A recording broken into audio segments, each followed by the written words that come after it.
Animorphs. Chapter 12.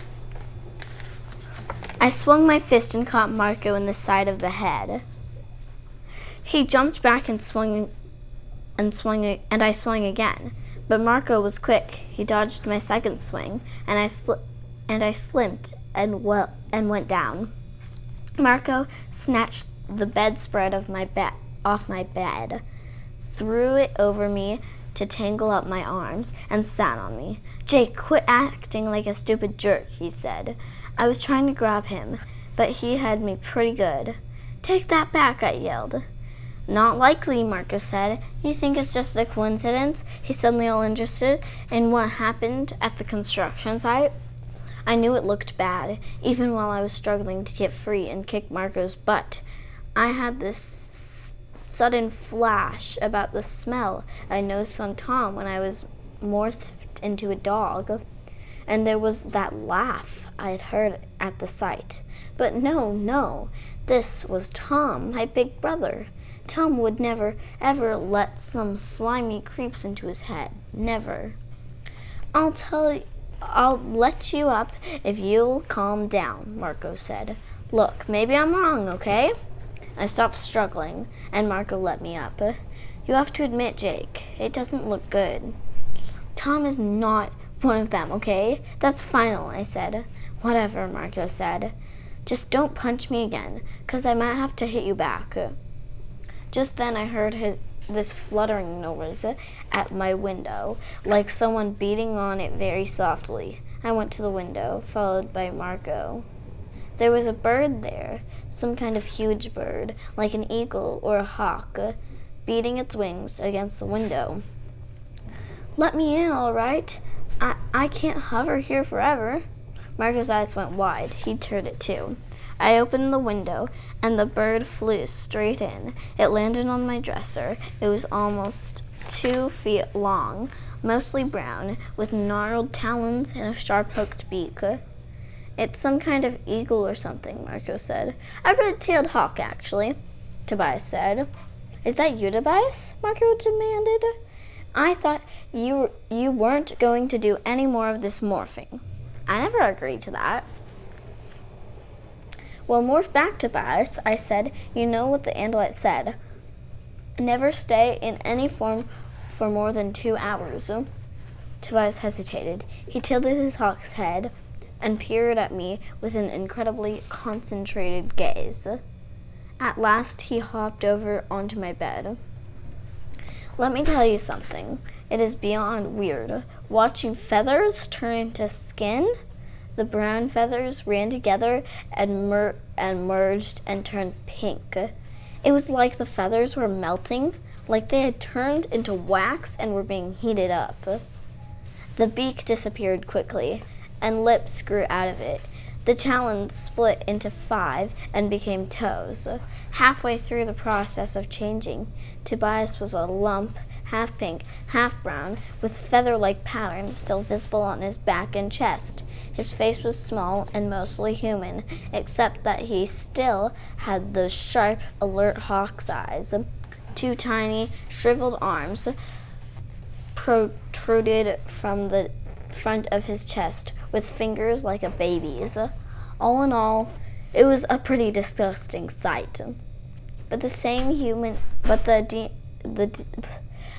human DNA asserted itself over the hawks, and he became more normal. About 3 minutes after he'd started to change, there was a completely normal Tobias sitting naked on the end of my bed. "I haven't figured out how to morph clothes yet, like Cassie," he said sheepishly. "Can I borrow some?" I loaned him a pair of pants and a shirt, but my shoes were all the wrong size. But, yeah. "That was the coolest thing I've ever done in my life," Tobias said. His whole face was glowing. "I was riding the thermals." "What's a thermal?" I asked.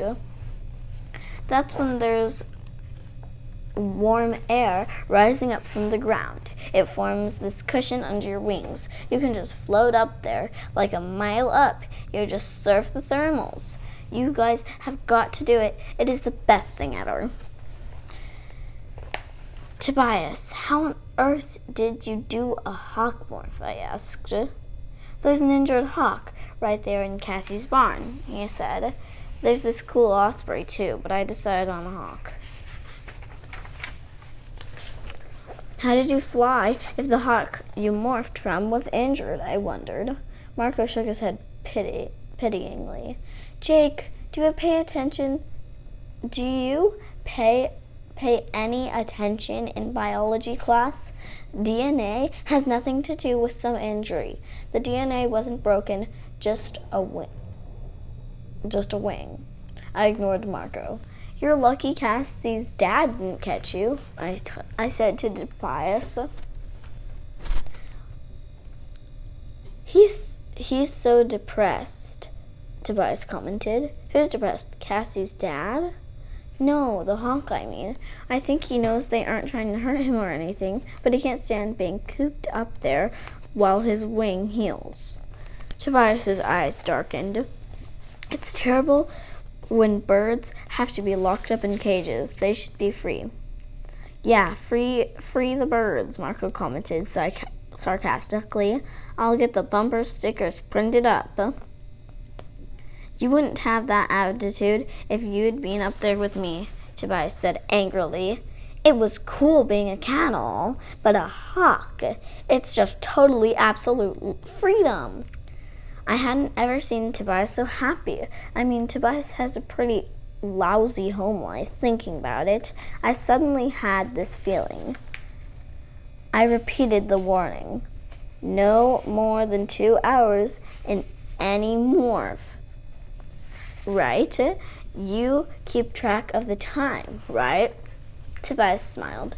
Yeah, I don't have a watch or anything, but with Hawk's eyes you can actually see the hands of someone's watch when they're half a mile below you. It's like being Superman. You can fly, plus you have supervision.